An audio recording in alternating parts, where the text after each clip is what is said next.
बंद से वृंदावन आए, इनका नाम था श्री छबील दास जी। इनको तांबुली कहते थे सब, क्योंकि इनका काम क्या था? बीड़ी बनाना, तांबुल पत्र आदि सब समेट करके और बीड़ी बनाकर, अच्छा पूरे जहां कहीं भी रस भाव से ठाकुर जी की सेवा होती है, अनेक स्थानों पर महाराज जी बीड़ा का भोग लगता, पर हमारे वृंदावन में बीड़ी का भोग लगा, बीड़ी छोटी छोटी। क्यों? मन में भाव है नेक नेक से लाला लाली है, इतनी बड़ी बीड़ा बना दो, कहाँ खाएंगे वाकू? नेक नेक से बीड़ी बनाओ, छोटी छोटी बीड़ी बने। हमारे वृंदावन में नंदगांव जाओ और कहीं जाओ, इतने बड़े बड़े बीड़ा रहे, बीड़ा बीड़ी समझ रहे हैं ना? कैसे कहें बाबा जा, ये नहीं है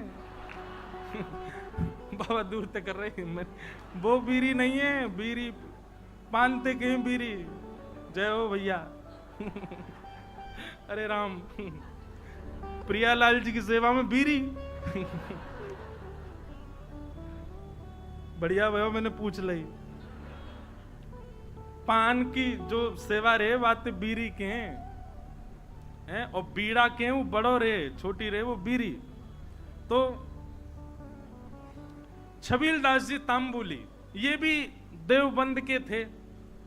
इनको भी महाप्रभु जी की बड़ी याद आई, और आप भी महाराज सब छोड़ छाड़ करके वृंदावन आ गए। बोले कि वहीं जाके छोटी छोटी बीड़ी बनाऊंगा, राधा वल्लभ लाल जी को पवाए करूंगा। आए, आकर के महाप्रभु जी के चरणों में प्रणाम किया, और प्रणाम करके कहा मुझे सेवा प्रदान करो। बहुत ध्यान से सुनना सब लोग। महाप्रभु जी बोले क्या सेवा करोगे? बोले हम पे तो एक ही काम आवे, बीड़ी बनावेंगे, प्रियालाल जी आप बनाओ। बोले ऐसी बीड़ी बनाओ जो मुख में जावे के बाद भी लाल जी को श्रम नहीं करना पड़े, अपने आप ही घुल जाए करे। महाराज जी कितना विचार हमारे ब्रजमंडल में किया जाता। आप कभी दाऊ जी जाओगे ना, दाऊ जी वहां श्री बलराम जी का मंदिर है। महाराज जी दाऊ जी में शाम को जब ठाकुर जी का, दाऊ जी का प्रसाद बनता है, इतनी छोटी छोटी पूड़ी बनती हैं। मैंने पूछी गुसाई जी इतनी छोटी पूड़ी काई को? बोले कहीं तोड़वे में श्रम नहीं है, जा पूरी पूड़ी उठाओ, सब्जी लगाओ, खा जाओ। मैंने की भैया ये लाड़ प्यार करके मूड हम नहीं बैठा रखे हैं ठाकुर जी इतना लाड़ करें ठाकुर जी से, बताओ ऐसी छोटी छोटी पूरी ये तोड़नी नहीं पड़ जाए। ऐसे हमारे ब्रजमंडल की सेवा है भैया। तो महाप्रभु जी ने आज्ञा करी ऐसी बीड़ी बनाइयो कि प्रियालाल जी के मुख में जाए, मुख में जाते ही घुल जाए। वो ठीक है। अब तो महाराज वो इसी भाव में बीड़ी सिद्ध करता था, पानों को रात में भिगोता, उनको बिल्कुल नरम सा बना के वही सामग्री भीतर, वो भी निधान महाप्रभु जी ने बताया क्या क्या सामग्री जाएंगे, उसके अलावा कुछ नहीं। बिल्कुल भी ऐसा ना हो कि मुख में जाकर के थोड़ा भी श्रम करना पड़े। रोज बीड़ी बनाता, चांदी के बढ़िया सुंदर पात्र में उनको भर के लेके जाता, और सेवा में जाकर के श्री राधा वल्लभ लाल जी की सेवा में पधराता। एक बात बताएं आपको, ठाकुर जी के जितने भी अधरामृत हैं उनमें सर्वश्रेष्ठ है बीड़ी। क्यों? बाकी को अधरामृत महाराज जी ठाकुर जी पामे, पर बीड़ी को भोग ऐसा है ठाकुर जी क्या करें, वाकु पामे और मुख से लगा करके अधरामृत को स्पर्श करा करके तब वाकु पधरा दे। नेक नेक पामे, एक बीड़ी तो नेक लियो, दूसरी तो या को मतलब यह है कि मुख्य अधरामृत ठाकुर, वैसे तो सबका छू है, पर बीड़ी में विशेष ठाकुर जी को अधरामृत को भाव रहे। हमारे नाथ द्वार में भी महाराज जी श्रीनाथ जी कितना बीड़ी भोग लगाते हैं, 100-150 पान रोज पाते होंगे। बताओ महाराज, हर प्रसादी के बाद में। और जैसे भोग की थाली होती है, भोग की थाली ठाकुर जी के सामने पधरा दी जाती है। ठाकुर जी इसमें हम पाएंगे या किशोरी जी पवाएंगे या ठाकुर जी किशोरी, हम लोग बाहर आ जाते हैं पर्दा करके। पर बीड़ी का तो नियम है कि बीड़ी आपको लेके ठाकुर जी के अधर से छुवानी ही पड़ेगी। तो मूल रूप से अधरामृत का स्पर्श बीड़ी को प्राप्त होता है, इसलिए बीड़ी प्रसाद प्राप्त हो तो समझ जाइयो अधरामृत ही है ठाकुर जी को। और बीड़ी की सेवा जाकू है सके करो, लाल जी को बड़ी प्रिय मुखवास। तो ये छबील दास जी तांबुली आए और इनने बीड़ी की सेवा प्रारंभ करी। ठाकुर जी के लिए बढ़िया बीड़ी बनाते, चांदी के पात्र में ले जाके पधरा देते। महाप्रभु जी ने एक दिन बीरी को प्रसाद ठाकुर जी को पधरा करके, और जब अधरामृत है गयो, प्रसादी है गई, स्वयं पाए, बड़ा आनंद आया। महाप्रभु जी को लगे कि हाँ, ठाकुर जी के योग्य सामग्री बन रही है। एक दिन बड़े प्रसन्न थे महाप्रभु जी, तो विराज रहे थे, सब सेवकगण चारों ओर बैठे थे। अत्यंत प्रसन्न श्री हितरवंश महाप्रभु सबसे बोले, कछु मांगो भाई, तुम्हें कहा चाहिए। आज मैं इतना प्रसन्न हूं, आज प्रियालाल जी को ऐसा दर्शन भयो है, इतनो आनंद मन में उमड़ रहे हो कि मन एरो जो मांगोगे सो दूंगो, बताओ कहा चाहिए। चरण दबा रहे थे छबीलदास जी तांबुली, कोई हाथ दबा रहे हैं, सब सेवा कर रहे हैं। हाँ भाई तांबुली छबीलदास, तू बता कहा चाहिए। तेरी बीरी पाई, बहुत बहुत स्वाद, और बिल्कुल ऐसा लग रहा हो कि हाँ प्रियालाल जी को सुख मिलता होगा, बता कहा चाहिए। आहा, छबीलदास तांबुली चरण दबाते दबाते बोले, जो मांगूंगा सो दोगे।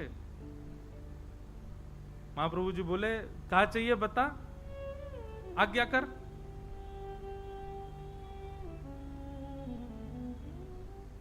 सावधानी से सुनो, बता कहा चाहिए। छबीलदास तांबुली कह रहा है, बोले कि जय जय, हमें ऐसा अनुभव भयो, हमने ऐसी सुनी है कि श्री राधा वल्लभ जी आपसे बात करें, आपके संग बैठे, आपको हाथ पकड़ लें, आपकी गोद में बैठ जाएं कूद के। ऐसा सुख मोए कब मिलेगा, ये मोसो बात कब करेंगे, मेरे हाथ कब पकड़ेंगे, मेरी गोद में कब बैठेंगे, मेरे हाथन से बीरी कब पामेंगे। आपको देनो है तो महाप्रभु जी बस यही कृपा कर दो कि श्री राधा वल्लभ लाल जी प्रत्यक्ष काउदना मेरे सामने प्रकट है जाएं, और जैसी लीला आपके संग करें, मेरी गोदी में भी कूद के बैठ जाएं एक दिन, मुझको भी वो सुख मिले, ऐसा अनुग्रह कर दो। महाप्रभु जी प्रसन्न भाव में उठ रहे थे, धीरे धीरे अपनी सामग्रियां उठा रहे थे, संध्या के लिए जा रहे थे, और जाते जाते ऐसे ही बोल गए, चल ठीक है दियो, राधा वल्लभ जी कृपा करेंगे तो पे, और चले गए जमुना जी। कोई ऐसा भी नहीं कि विधि विधान से बैठ के आशीष दिया हो, उठ के जाते जाते बोल गए, चल दियो, कृपा करेंगे। नेत्र सजल है, बोले अब कब होगी कृपा ये तो जाने नहीं, पर गुरु आज्ञा है तो निश्चित कृपा होएगी। स्नान ध्यान करके वो भी बीरी की सेवा तैयार सिद्ध करने लगो, और बीरी सिद्ध करके महाराज जैसे ही लेकर के राधा वल्लभ जी मंदिर में आयो, संयोग से कोई भी नहीं मंदिर में, अकेलो छबीलदास तांबुली बीरी भोग लेकर के भीतर गयो, ढूंढन लगो, कोई सखी मिले, सहचरी मिले, कोई सेवक मिले तो दम भैया अंदर पधराए दो। जैसे ही समीप गयो तभी कहा, देखो युगल सरकार दोनों एक दूसरे गले में गलवैया डाले, अपनी एक एक कमर पे हाथ धरे, और मंद मंद मुस्कुराते भय अपने एक दूसरे के प्रति ऐसे शीश झुकाए करके, और वह तांबुली को देख करके मंद मंद मुस्कुरा रहे हैं, और मंद मंद मुस्कुरा करके श्री जी इशारों कर रही हैं, इतकुआ अब तुम। अच्छा एक बात, हाँ वो तो बताना भूल ही गया मैं, जब उसने महाराज जी महाप्रभु जी से यह आज्ञा मांगी कि आप ऐसा अनुग्रह करो कि प्रियालाल जी मुझको प्रत्यक्ष दिखें, तब महाप्रभु जी कह में सह पाएगा उनके स्वरूप को। वो अगर प्रकट है गए तो उनके स्वरूप माधुरी, रूप माधुरी को झेल लेगो ना, झेल लेगो तो को आशीष दूंगो। तो माने कही रूप देखने के बाद झेलनो ही ना है, प्राण निकल जाए, बस रूप दिख जाए एक बार, वाक्य बात। अच्छा क्योंकि एक बात बताएं, सहचरी भाव में और अंतरंग भाव में प्रियालाल जी तो अपनी लीला करते हैं, आपको तो बस प्रवेश मिल जाता है, और कहीं उनकी छवि देख करके आप बेहोश हो गए तो कई जगह महाराज जी हमारे वृंदावन रस रीति में उसको अपराध माना जाता है। आपने जरूर अपनी गुरु निष्ठा में कोई कमी छोड़ी होगी, जरूर अपनी निष्ठा भाव, इसीलिए आप उस छवि के भाव को सहन नहीं कर पाए। इसलिए महाप्रभु जी ने कहा झेल लेगो, झेल पावेगो स्वरूप को। छबीलदास बोलो आप कृपा करोगे, तो सब संभव हो जाएगा। तो महाप्रभु जी कहेगा हाँ ठीक है, होगी कृपा। आज जैसी आयो, और आज महाराज बस थोड़ी देर पहले की बात है, महाप्रभु जी कह के गए कृपा होएगी, इतने में ही वो बीड़ी लेके आयो, इतने में तो कृपा है गई। प्रिया प्रियतम साक्षात खड़े वहां के सामने, श्री जी इशारा कर रही है इतकुआ। छबील दास के 2 बार तो नेत्र बंद भये, हाथ पाम वाके होश में नहीं, ठंडो पड़ गयो पूरो, कभी इतकू जावे कभी उतकू, बस गिरवे ही वारो। इतने में ही माने महाप्रभु जी को स्मरण किया, हितवंश महाप्रभु को स्मरण करते तुरंत चेतना आ गई। मानो गुरु ही कृपा करके ये बल दे रहे हैं कि प्रिया प्रियतम को देखो, उनकी बिना कृपा के देखे ही नहीं पाओगे वह स्वरूप को। छबील दास सामने खड़ो है, अब कहां बोले ठाकुर जी से। ठाकुर जी तो मंद मंद मुस्कुरा रहे हैं, श्री जी कह रही जोर से मत मुस्कुरा दी, प्राण निकल जाएंगे आके। ऐसी छवि ठाकुर जी की। ठाकुर जी बोले खड़ो ही रहेगो, कछु करेगो भी। छबील दास बोलो मुंह पे तो कछु आ भी ना, कहा करूं जय जय। बोले कहा करूं कहा, वो दूर डिबिया लेके खड़ो बीरी की, इतकुआ बीरी पवा। और वो गयो महाराज, हाथ पाम कांप रहे वाके, ऐसे डिबिया खोल के और ठाकुर जी के आगे पधराई दी। ठाकुर जी बोले बाबर ही है बिल्कुल ही, अरे निज करसों उठा बीरी और मुंह में पवाए दे, इतनो विलंब काहे को करे। जैसी बीरी उठाए करके ठाकुर जी के सन्मुख करी, ठाकुर जी इशारों के नहीं, पहले श्री जी को पवाए। श्री जी ने बीच में से बीरी आधी तोड़ करके मुख में लाई, बोले अब अधरामृत मुंह को पवा। जैसे ही पवायो महाराज, वो छवि निहार करके कौन सुध में रह सके। बस वहीं वह छवि को देखतो प्रिया प्रियतम लीला कर रहे हैं। अद्भुत छवि को दर्शन करते करते छबील दास तांबुली ने वहीं प्राण त्याग दिए, ठाकुर जी में विलीन है गए। बोलो श्री राधा वल्लभ लाल की।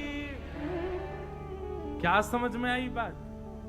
भजन के प्रताप से, आपके भाव के प्रताप से कभी प्रिया प्रियतम दिख भी गए तो देखवे की सामर्थ्य और वास में कहा करनो, ये सामर्थ्य भी गुरु प्रदान करेंगे। या हमारे गुरु शरणागति लो भैया, गुरु आज्ञा के बिना या गुरु कृपा के बिना प्रिया प्रियतम दिख गए तो हम झेले ही नहीं पाएंगे। और फिर का फायदा वास स्वरूप को देखवे को, जाके काजे हमने सबका चुकियो, वही के प्रति हमारा भाव नहीं रह पाए। ऐसे श्री हितवंश महाप्रभु ने कृपा करके दर्शन कराए। जय जय राधा वल्लभ हित हरि